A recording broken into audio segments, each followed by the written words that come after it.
What's going on, everybody? I'm Kevin from the Puff and Ponder podcast, and it's another episode of the Diary of a Mad Mechanic. I know I haven't done one of these in a while. I haven't been mechanicking in about a month or so.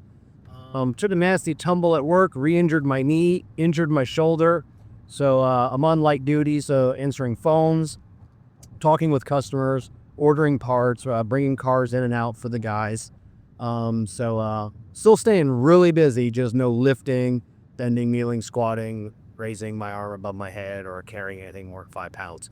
That's in a job itself, trying not to do all that. But today was one of those days, y'all need to stay out of the fucking shop, okay?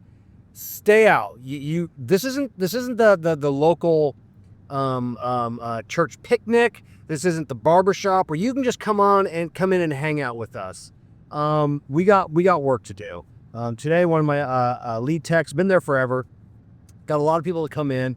Usually I like to play a defense and shield them from him at times, because sometimes he doesn't know when to say when. Like, he'll see like one of his regulars and he's like, I don't have time for him today, and I'm busy, and I'm like, all right, I'll run interference a little bit.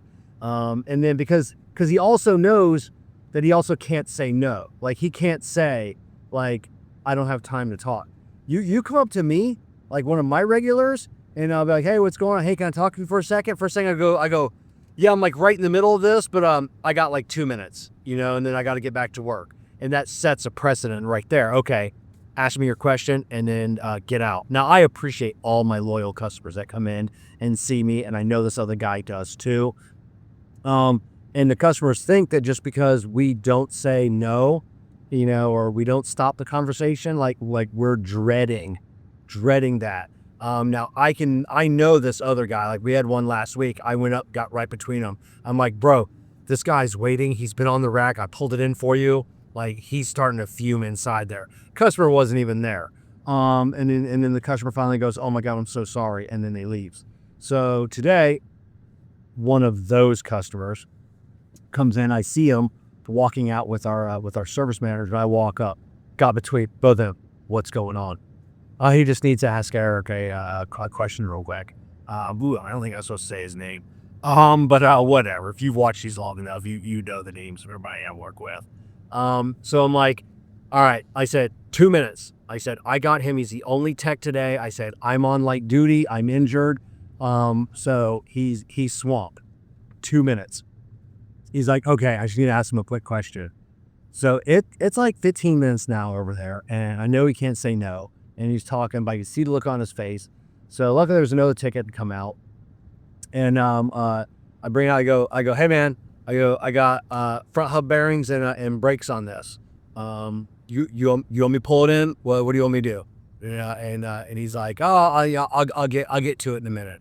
So hoping that customer will see something. So I hang the ticket up, grab the keys, go to pull it in, and after like a few minutes, still not talking. So I go grab one of the other kids. I go, hey, can you rack this car for him real quick? Pop the hood, get it up in the air. And he's like, yeah, not a problem. So Eric turns around like, hey, what's going on with that car? And I go, yeah, man, like the customer's in there pissed. Sees you out here talking, and they want to know why their car's not being worked on. So I gave it to the other guy, so sorry, man. It is what it is. So he didn't know that I was just joking. So he got a little irritated. And then I look at his buddy and I go, that ticket was going to pay Eric $167.43 in his pocket. And I go, he loses out on that. I asked you 2 minutes. And I go, and we keep going over this. And I go, I'm done with it. Someone else gets that ticket now. Eric hasn't done anything today because we've been really slow. He's made like $30 today. So he could have gone home with $200 today, but now he's going to go home with $30. I go, that's what happens when we talk and nobody respects Eric's time. And he goes, I do respect Eric's time. And I go, no, you don't. I told you 2 minutes. You've been in here for half an hour now talking, and Eric's got to pay the consequences. It is what it is. So I think he understands. He leaves, and then I told Eric, I go, I'm just busting your balls, man. He's just racking for you. He's like, and I'm like, you gotta say no.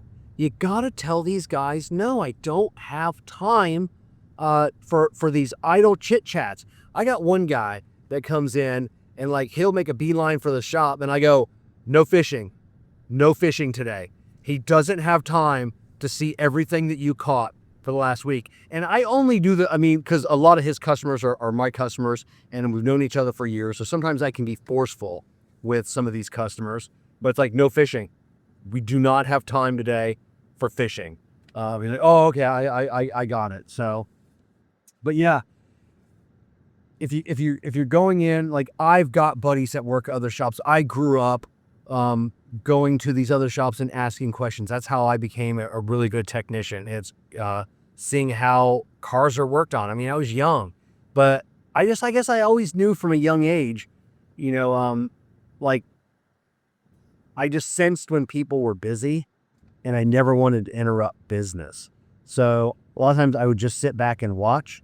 I wouldn't talk, just watch. And if I was there for asking a question, because like my buddy Daryl, and if he'd have told me no, I probably never would have become a mechanic. And just so many questions, but it was always like one question, and then we didn't talk. I'm like, hey man, my car's doing this, and this. I tried this. What do you think? And they're like, oh, have you tried this? And just didn't. They're like, no. I'm like, all right, thanks. And I would just bounce. But if I knew it was lunchtime, he didn't do anything on his lunchtime, so I could just talk and we could bullshit, while he was eating. If I knew it was lunchtime, sometimes I'd bring my lunch. Sometimes I'd grab a pizza. But yeah. And that reminds me, if you're going to interrupt us, bring us something to eat. Bring us a soda in this warm climate of Florida.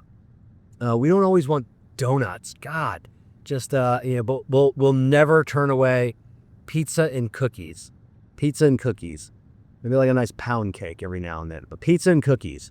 Or even just like a bag of like individual Snickers, things like that. Especially if you want more of our time. Like I said, hard to say no when someone brings you a pizza, and my customers bring a pizza and a Diet Coke. Well, all right, I got some time. What you need? And then I won't hate you. We never hate our customers sometimes, but you never want to be that customer when you come in and we're like, what is it going to be today? So I had one customer. Yeah, it's been enough time in case he watches this. As he's talking to me, and I text Jessica, call me now, and Jessica, if I say call me now, like she calls, like not hey when you get a chance. And I picked up a phone. I'm like, wait, what? And I'm like, hold on. He's like, no, go ahead. So I'll let Jessica call me right now.